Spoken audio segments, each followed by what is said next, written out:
Hi, today I am discuss about Gauss theorem.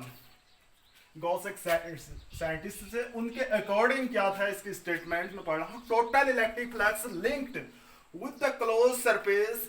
जो total electric flux होता है किसी क्लोज सरफेस से जो लिंक्ड होता है वो होता है 1/ε0 times of the total charge enclosed by the closed surface. देखो कोई क्या है, बॉडी है हमारे पास, ये बॉडी है, ये क्या है, चार्ज है Q, क्लोज्ड है, यहाँ पर चार्ज क्या है, पॉजिटिव चार्ज क्लोज्ड है इस सरफेस के अंदर. तो इससे पास होने वाला नेट जो इलेक्ट्रिक फ्लक्स होगा वो होता है, ये बॉडी है, क्लोज सरफेस है, इस सरफेस से पास होने वाला टोटल इलेक्ट्रिक फ्लक्स कितना होगा कहता है वो इंटीग्रेशन, सॉरी, टोटल चार्ज का 1/ε0 टाइम्स. जो हम इलेक्ट्रिक फ्लक्स हम कैसे फाइंड करते हैं, फाई से नोट करते हैं. ये है suppose total integration means close surface है, इसका मतलब क्या है, close surface E dot D S, ये हम पढ़ चुके हैं. डीएस या डी ए दोनों लिख सकते हैं हम. डीएस डी ए का मतलब एरिया है किसी क्लोज सरफेस से पास होने वाला इलेक्ट्रिक फ्लक्स.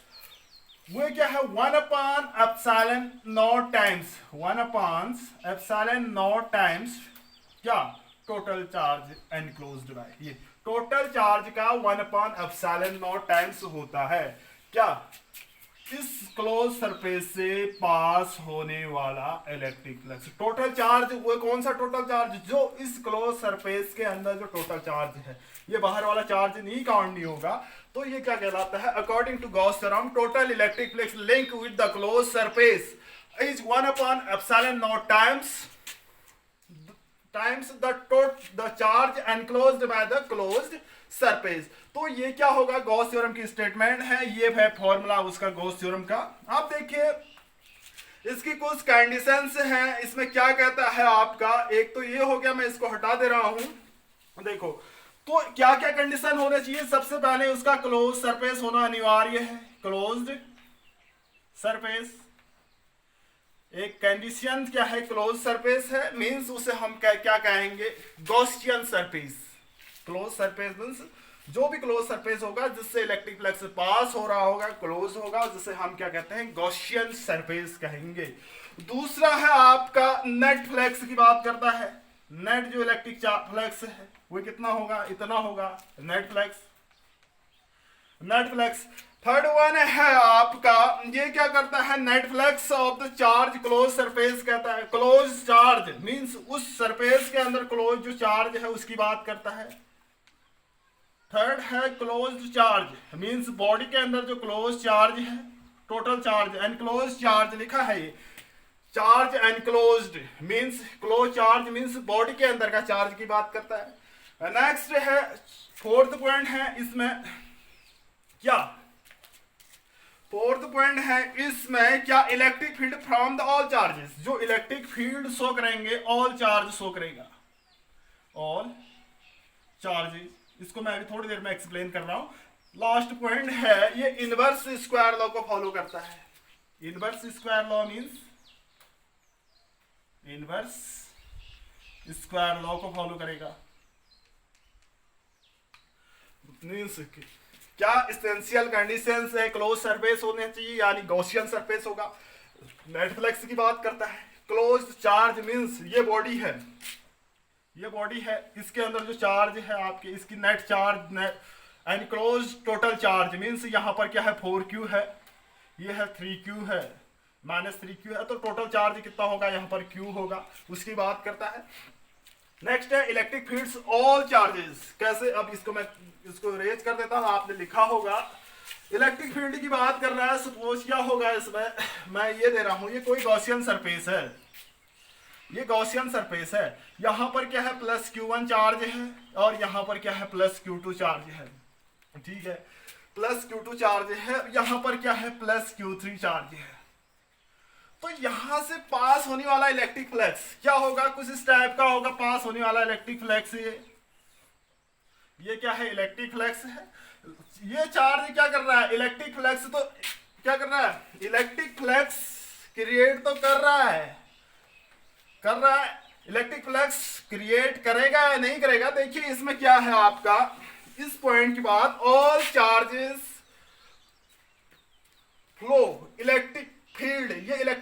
क्रिएट कर रहा है, जो नहीं है इलेक्ट्रिक फ्लक्स क्रिएट करेगा। देखो क्या होगा यहाँ पर, जो गॉस थ्योरम है integration E dot D S. देखो ई क्या है, अगर आपका, अगर ई क्या है, जीरो है, तो इलेक्ट्रिक फ्लक्स भी जीरो होगा। ये बहुत ज्यादा इंपॉर्टेंट कंडीशन है, आप मैं पढ़ा रहा हूं। एक पॉइंट तो ये है, इलेक्ट्रिक फील्ड अगर जीरो है तो नेट इलेक्ट्रिक फ्लक्स भी जीरो होगा। अगर आपका फाई जीरो है, फाई जीरो है, तो जरूरी नहीं है ई जीरो हो, जरूरी नहीं है ई जीरो हो भी सकता है, नहीं भी हो सकता। अगर आपका इलेक्ट्रिक फ्लक्स जीरो है, इसका मतलब इसका इलेक्ट्रिक फ्लक्स जीरो है, इसका कोई इंक्लूड नहीं हो रहा है, इसका मतलब इलेक्ट्रिक फील्ड क्रिएट नहीं करेगा, करेगा ये भी इलेक्ट्रिक फ्लक्स। अगर फाई जीरो है तो जो नहीं है उसका इलेक्ट्रिक फील्ड जीरो हो। अगर फाई जीरो है, उसका ये जरूरी नहीं है कि उसका इलेक्ट्रिक फील्ड जीरो है, जीरो हो भी सकता है, जीरो नहीं भी हो सकता है। जबकि इलेक्ट्रिक फील्ड अगर जीरो है तो उसका इलेक्ट्रिक फ्लक्स जीरो होगा। देखो कैसे, अब देख रहे हैं, इसकी बात कर रहे हैं हम, टोटल इलेक्ट्रिक फील्ड की बात कर रहे हैं, इसका एनक्लोज सरफेस की बात कर रहे हैं। तो ये क्या है, इसके कारण जो इलेक्ट्रिक फील्ड है, फर्स्ट सरफेस इंटीग्रेशन ये इसके कारण E1 है, E1 डॉट ds कह रहा हूं मैं। दूसरे के बाद है प्लस, इसके कारण E2 आ रहा है, E2 डॉट ds की बात कर रहा हूं, E2 dot ds। Third once, इसके कारण जो इलेक्ट्रिक फील्ड है क्लोज ये E3 डॉट ds। अब गॉस थ्योरम के अकॉर्डिंग जो है आपका टोटल चार्ज एनक्लोज सरफेस, इसका चार्ज इंक्लूड नहीं करेंगे हम, ओनली इन दोनों का चार्ज इंक्लूड करेंगे। तो क्या होगा, Q1 plus Q2 upon epsilon not. अब देखिए यहाँ पर बच्चों, हम यहाँ पर ये चार्ज इंक्लूड नहीं कर रहे हैं क्योंकि गॉस थ्योरम में है ही नहीं enclose charge, means enclose charge means जो क्लोज कर्व के अंदर जो चार्ज है उसी को काउंट करेंगे। लेकिन ये इलेक्ट्रिक फील्ड क्रिएट करेगा, लेकिन जो टोटल इलेक्ट्रिक फ्लक्स है वो क्या नहीं होगा, जीरो भी हो सकता है, जीरो हो सकता है। तो इस चार्ज को इंक्लूड नहीं करा हमने, Q1 Q2 plus Q3 upon epsilon not नहीं लिखा, Q3 नहीं लिखा क्योंकि ये एनक्लोज सरफेस के अंदर नहीं है। तो यहां से हम ds कॉमन लेते हैं, तो ये क्या होता है आपका E1 plus E2 plus E3 dot ds is equal to Q1 plus Q2 upon epsilon naught. देखो इसको हम क्या लिख रहे हैं, अकॉर्डिंग टू गॉस थ्योरम के अकॉर्डिंग लिख रहे हैं इंटीग्रेशन E डॉट ds, इसी को लिख रहे हैं E डॉट ds। इसका मतलब क्या नहीं है, E dot ds is equal to Q, इसको लिख रहे हैं Q अपॉन एप्सिलॉन नॉट। यही क्या है, टोटल इलेक्ट्रिक फ्लक्स है अकॉर्डिंग गॉस थ्योरम के अकॉर्डिंग। हमने क्या कहा, अगर फाई जीरो है तो उस दौरान इलेक्ट्रिक फील्ड जीरो होने की कोई गारंटी नहीं है। अगर फाई का मतलब क्या है, फाई ई क्या है, इलेक्ट्रिक फ्लक्स है। अगर ये जीरो है, ये जरूर नहीं है कि ई जीरो ही होगा, ई जीरो भी हो सकता है, नहीं भी हो सकता है। जैसे ये एग्जांपल दिया, अगर आपका क्या है, ई जीरो है, तो उस कंडीशन में आपका फाई जीरो होगा। अगर इसमें इलेक्ट्रिक फील्ड लाइंस ही नहीं है तो देखो ई जीरो का मतलब क्या है, अगर इसमें ई इलेक्ट्रिक फील्ड लाइंस नहीं है तो क्या है, चार्ज जीरो होगा, तभी ये क्या है, ई जीरो है तो इलेक्ट्रिक फ्लक्स भी जीरो होगा। ठीक है, पहला पॉइंट था ये क्लोज सरफेस होना चाहिए या गॉसियन सरफेस होना चाहिए। दूसरी की बात करता है जो नेट फ्लक्स होता है 1 upon epsilon not times of total charge होता है। थर्ड वन होता है आपका जो इलेक्ट्रिक फील्ड है वो क्या है, फ्रॉम ऑल चार्जेस के कारण होता है। फोर्थ है आपका नेट एनक्लोज चार्ज की बात करता है। एनक्लोज चार्ज मींस इस जो कर्व से अंदर चार्ज है उसकी बात करता है, इसकी बात नहीं करता है। लास्ट पॉइंट है आपका इनवर्स स्क्वायर लॉ को फॉलो करता है। इनवर्स स्क्वायर लॉ मींस जैसे आपका electric field intensity due to a point charge के कारण आपने क्या किया था, निकाला था, ऐसे ही निकलेगा आपका। जैसे आपका है इनवर्स स्क्वायर लॉ की बात करते हैं, यानी कूलॉम्स रूल की हेल्प से हम नेट इलेक्ट्रिक फील्ड भी फाइंड कर सकते हैं, यानी उसको शो कर सकते हैं। देखो कोई चार्ज है प्लस क्यू चार्ज है, कोई चार्ज है प्लस क्यू, यानी इसके लिए क्या होना चाहिए, गॉसियन सिमेट्री होनी चाहिए, यानी ये चार्ज एनक्लोज्ड बाय होना चाहिए। तो यहां से जो चार्ज बाहर की ओर आएगा और डायरेक्शन में आएगा, ऐसे भी आएगा, ऐसे भी आएगा। इसको हम कूलॉम्स रूल की हेल्प से क्या कर रहे हैं, एक्सप्लेन कर रहे हैं, प्रूव कर रहे हैं। तो इस टाइप से बाहर को आएगा, ये प्लस क्यू चार्ज है तो इसकी डायरेक्शन क्या होगी, बाहर की ओर होगी। तो यहां से हम एक गॉसियन सरफेस ड्रॉ कर सकते हैं, यानी सिमेट्री के लिए उस गॉसियन सरफेस होना जरूरी है, एनक्लोज्ड होना चाहिए। ये क्या है आपका एक स्फीयर, क्या कर देते हैं, गॉसियन सरफेस को ड्रॉ कर देते हैं, ठीक है। जिसकी रेडियस में क्या कह रहा हूं, आर कह रहा हूं, जिसकी रेडियस क्या है, आर है, कोई चार्ज है।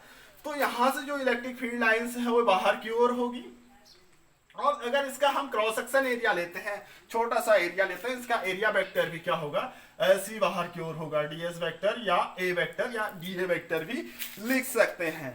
तो यहां से टोटल पास होने वाला इलेक्ट्रिक फ्लक्स मींस क्या होगा आपका, phi net is equal to total pass, phi net equal to, ये हम पढ़ चुके हैं, close integration E dot d s. देखो यहां से होगा, यहां से होगा, यूनिफॉर्म होगा, ये पूरे एनक्लोज सरफेस से होगा, छोटे छोटे पार्ट्स में हमने डीएस छोटा सा एरिया वेक्टर लिया। तो अब देखिए इसके बीच का एंगल, देखो इलेक्ट्रिक फील्ड भी बाहर की ओर है, जो एरिया वेक्टर भी होता है वह हमेशा बाहर की ओर होता है। तो मींस यानी या बाहर की ओर होता है या इस सरफेस के परपेंडिकुलर है, यानी ये भी बाहर की ओर है। तो ई और डीएस के बीच का एंगल कितना होगा, थीटा होगा। देखो ये दोनों क्या है, वेक्टर क्वांटिटी है, इसका डॉट प्रोडक्ट क्या होता है, अगर ए और बी वेक्टर है तो उसका डॉट प्रोडक्ट होता है आपका, ए और बी कोई वेक्टर क्वांटिटी है तो उसका डॉट प्रोडक्ट होता है ए बी कॉस थीटा। तो ये दोनों क्या है, वेक्टर क्वांटिटी है, तो इसके बीच का एंगल कितना होगा, 0 डिग्री होगा। क्यों होगा, देखो यहां इस प्लस क्यू चार्ज के कारण जो इलेक्ट्रिक फील्ड जनरेट हुआ वो इससे बाहर की ओर होगा। इसकी हेल्प से हमने एक गॉसियन सरफेस ड्रॉ किया ताकि हम इसमें गॉस थ्योरम का यूज कर सके। गॉसियन सरफेस ड्रॉ किया तो यहां पर क्या होगा, इलेक्ट्रिक फ्लक्स, तो ई डॉट डीएस यानी छोटे छोटे पार्ट्स में निकल रहा, टोटल के लिए हमें इंटीग्रेट किया। तो यहां पर क्या होगा आपका इंटीग्रेशन, देखिए ई डीएस कॉस 0 डिग्री लिख रहा हूं। अब देखो cos 0 की वैल्यू कितनी होती है, 1 होती है। तो e की वैल्यू हम क्या करते हैं, बाहर निकालते हैं। ये होता है आपका इस पॉइंट चार्ज के कारण यहाँ इलेक्ट्रिक फील्ड इंटेंसिटी होती है 1/4 पाई एप्सिलॉन नॉट, ये 1/4 pi epsilon naught q upon r square, या इसको k लिखते हैं kq अपॉन r स्क्वायर। इसी को हम इनवर्स स्क्वायर रूल कहते हैं। क्या गॉस थ्योरम क्या करते हैं, फॉलो करते हैं इनवर्स स्क्वायर रूल, मींस इसे हम इनवर्स स्क्वायर रूल कहते हैं। और ई को बाहर निकाला, कांस्टेंट है, इंटीग्रेशन डीएस बचाए क्लोज सरफेस। देखो ई कांस्टेंट है, बाहर निकला, cos 0 की वैल्यू क्या हुई, 1 हुई। ई की वैल्यू हम लिखते हैं kq upon r square, inverse square law इसी को कहते हैं, kq अपॉन r स्क्वायर। जबकि इंटीग्रेशन डीएस मींस इस स्फीयर का एरिया कितना होता है, 4 पाई आर स्क्वायर, मींस टोटल छोटा सा एरिया डीएस है तो पूरे का एरिया क्या होता है, 4 पाई आर स्क्वायर होगा, 4 पाई आर स्क्वायर। तो यहां पर k की वैल्यू भी रख देते हैं आर स्क्वायर से, तो आर स्क्वायर कैंसिल आउट हुआ, k की वैल्यू रखते हैं हम 1/4 pi epsilon not, 1/4 pi epsilon not into q into 4 पाई।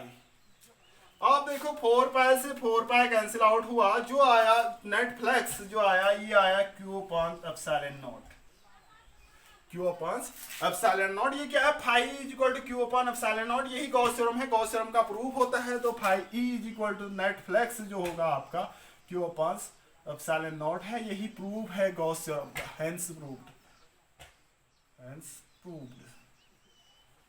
क्या किया हमने, एक बार और सुन लीजिए। सबसे पहले हमने लिया वही चार्ज लिया, पॉजिटिव चार्ज, इससे पास होने वाला इलेक्ट्रिक फ्लक्स रेडियली आउटवर्ड्स होता है। इसकी हेल्प से एक गॉस थ्योरम का हमने क्या लिया, गॉसियन सरफेस इमेजिन किया।